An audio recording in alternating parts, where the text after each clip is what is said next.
Berlin, June 19. Steffi Graf Stadion, a 21-year-old wildcard from the Philippines, is serving for a place in the semifinals against the world number 8. Fast forward 5 weeks, Washington, D.C., a different surface, a different continent, a different tournament seeding. Elina Svitolina is now the number 2 seed at the Mubadala DC Open, and Alex Eala, ranked 28th in the world, is walking on court to play her again.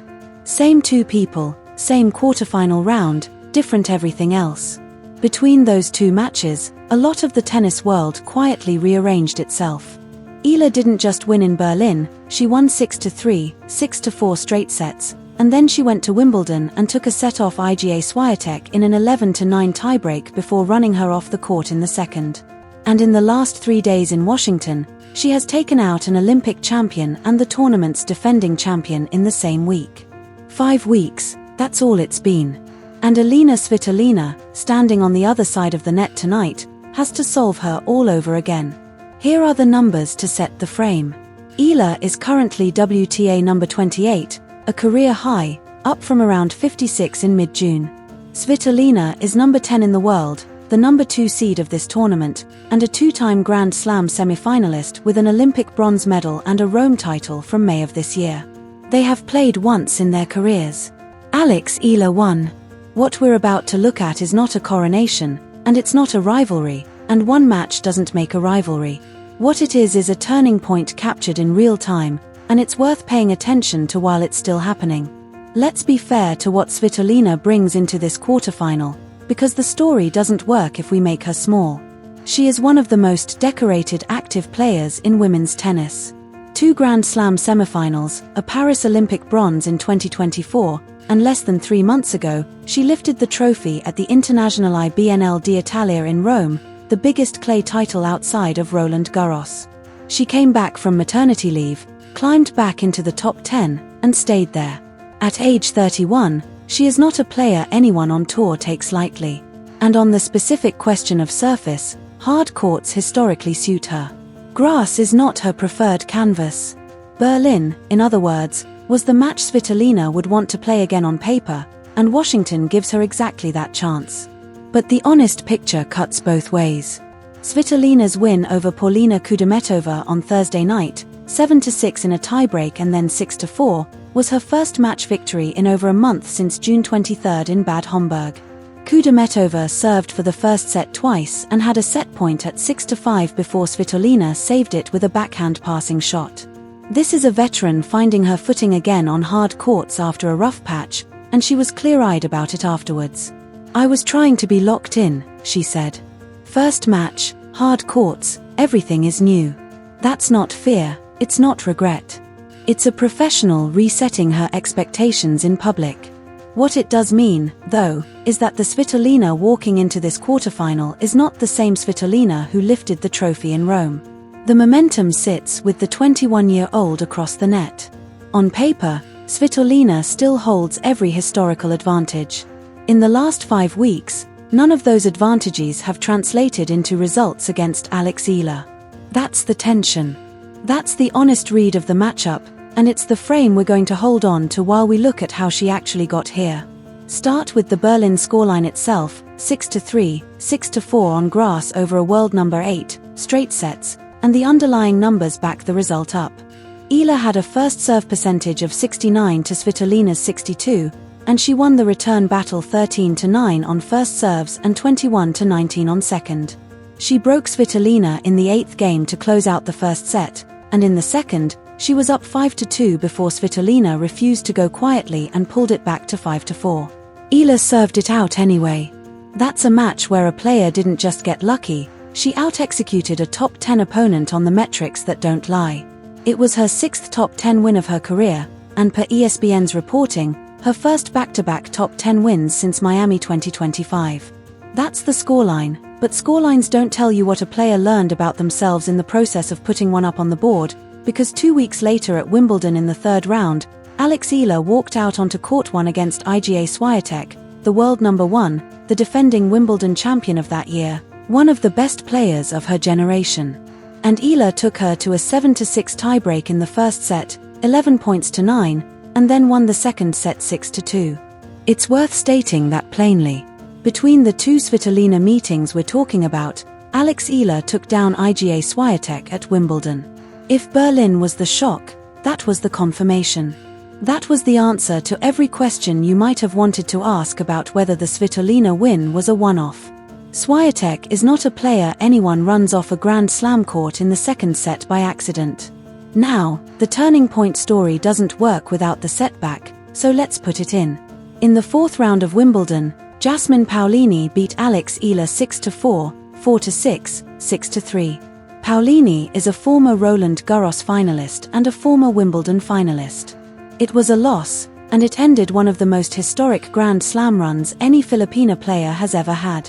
And this is the moment where the shape of the story either becomes a good week or becomes a career shift, because what she did next tells you which one it was. 3 weeks. That's the window between the Paolini loss at Wimbledon and Alex Eala's first-round match in Washington against Zheng Qinwen, the 2024 Olympic gold medalist entering as a wildcard. Eala lost the opening set 4-6. She was down a break in the second. She won the third set 6-1. That's a match she had every reason to lose, and she didn't. And then in the second round, she drew Leylah Fernandez, the defending Washington champion, the number 7 seed, a former US Open finalist. And this is where the emotional climax of the last week sits, because Eala was down 5-1 in the second set. 5-1, Fernandez was 2 games from forcing a decider, and Eala reeled off 6 games in a row. She broke back at 5-5 with what the WTA's own match report called a defensive rally of the highest quality. A forehand winner off a punishing exchange, standing in and refusing to lose it.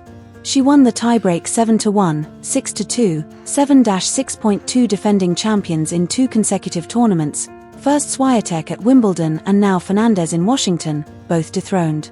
And here is what she said afterwards, in her own words, and it is worth quoting because it tells you what she is now built out of. "I know that she was playing a little better and maybe my level dropped a little bit. Those are very tricky moments when you know your level has dropped and you want to do better, but things, for one reason or another, just aren't coming out.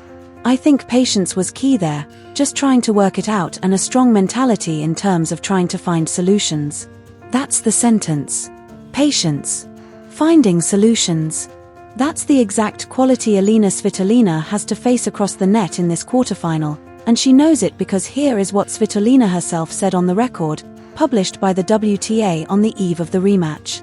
"It was not an easy battle for me," she said of the Berlin loss.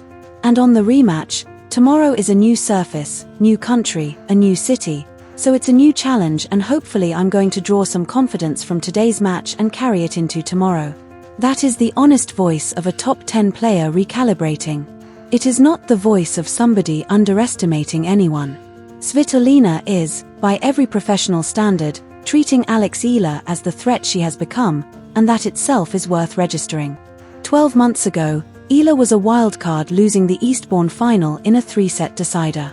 Today, Elina Svitolina, world number 10, Rome champion, and Olympic bronze medalist, is publicly hoping to draw confidence from a first-round tune-up in order to face her. The room has changed. The people who cover this player closely, including the team around her that has worked with Tony Nadal in Mallorca, the same Tony Nadal who helped build one of the greatest careers in tennis history, have watched this shift happen game by game. But you don't need a coaching endorsement to see what the last 5 weeks say. You just need to read Svitolina's own words back slowly and hear what a veteran sounds like when preparing carefully for somebody who, until very recently, did not warrant that level of preparation. The stakes in this quarterfinal are worth naming clearly. If Alex Eala wins, she will play the winner of Naomi Osaka and Elisabetta Cocchiaretto in the semifinal on Saturday. That would be her first WTA 500 hardcourt semifinal. It would push her ranking even further into territory no Filipino player has ever occupied. She is already world number 28, the highest-ranked Filipino singles player in WTA history, after climbing from around number 56 in less than 7 weeks. A semi-final here begins to affect US Open seeding. It changes which side of the draw she lands on. It changes the caliber of opponent she faces in the opening week of a Grand Slam. These are not abstract stakes. They are the concrete building blocks of a career being constructed in public. Back in Manila, this match is being broadcast at 6:30 in the morning local time.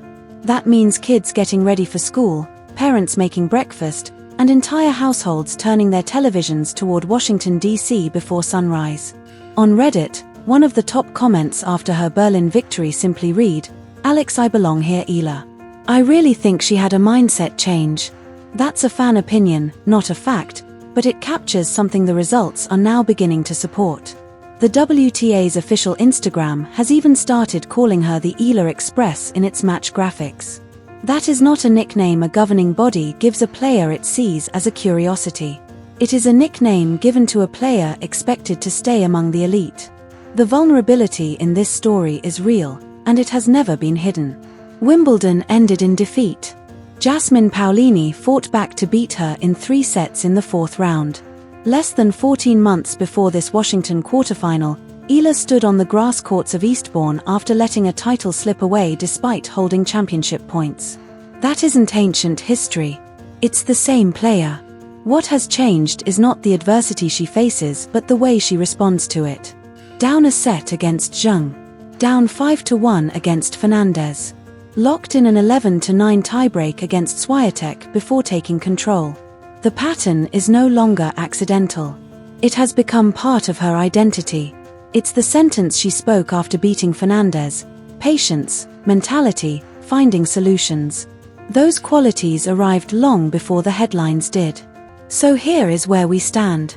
5 weeks ago, Alex Eala defeated Elina Svitolina 6-3, 6-4 on the grass courts of Berlin. Between then and now, she defeated the world number 1 at Wimbledon, dethroned 2 defending champions in consecutive tournaments, and climbed from world number 56 to world number 28. Tonight, or in a few hours depending on where you're watching, she has the chance to take a 2-0 head-to-head lead over one of the greatest Ukrainian players of her generation. She may win. She may lose. That's the reality of elite sport. One match is not a trend, and 2 matches only begin to form one. But look at the company she now keeps. Naomi Osaka waits on the other side of the draw. Swiatek and Fernandez are already behind her. Svitolina is openly preparing for the rematch. Tony Nadal is in her corner. The WTA calls her the Eala Express. Manila wakes before sunrise to watch her compete. An entire nation is following the journey. That is the room she now occupies. It is not the room she was in a year ago. It is not even the room she was in 5 weeks ago. It is the room she is in today, and regardless of how this quarterfinal ends, that reality does not disappear. Turning points, when you recognize them in real time, look exactly like this: patience, mentality, finding solutions, and the ranking beside her name climbing 1 tournament at a time. If you're watching this before the match, enjoy every point. If you're watching afterward, you already know the result. Either way, remember this moment, because 5 weeks from now it may look like the middle chapter of a much bigger story, and you'll be able to say you witnessed the turning point. Hit like, hit subscribe, and stay with us. The journey continues through Toronto next week and then on to New York at the end of August.